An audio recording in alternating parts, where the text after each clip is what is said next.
السلام علیکم و رحمت الله. بسم الله الرحمن الرحیم. یکی از معضلات امروزی بشر ازدیاد انواع امراض است. با گسترش علوم و فنون با آن که تا حدی از امراض انتانی کاسته شده است، اما بالعکس امراض میتابولیکی و دیگر امراض که ناشی از تغییر سبک زندگی و محدود شدن حرکات به وجود میاد در حال گسترش است. اما خبر خوب این است که این امراض نیز همانند امراض انتانی قابل وقایه و پیشگیری هستند.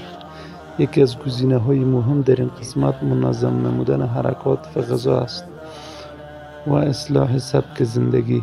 اگر ما در سبک زندگی نظم ایجاد کنیم و عادتهای بد را به خوب تبدیل کنیم و همچنان گرفتن غذاها را به شیوه سالم تنظیم کنیم و مطابق آنچه نیازمندی جسم ما از غذا بگیریم و در گرفتن غذا تنوع ایجاد کنیم و از پروتئین، ویتامین، منرال و کربوهیدرات ها به شیوه درست استفاده کنیم، بخش بزرگ از مشکلات ما حل می گردد.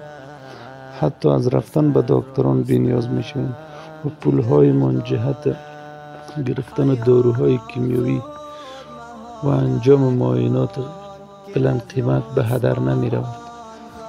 باور بکنید اگر ما در این قسمت اندک نظم ایجاد کنیم و مطابق برنامه هوشیارانه رفتار کنیم، دیگر از انجام ازدحام شفاخانه ها کاسته می شود، چون مریضی نخواهد بود که به دکتر برود. و این عاقلانه است که علاج قبل از وقوع انجام بدهیم، علاج واقع قبل از وقوع.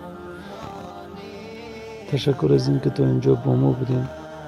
در ویدیوهای بعدی راهکارها و راهکارهای پیشگیری از امراض را یکی یکی از منابع معتبر طبی به شما عزیزان تقدیم خواهم کرد انشاءالله.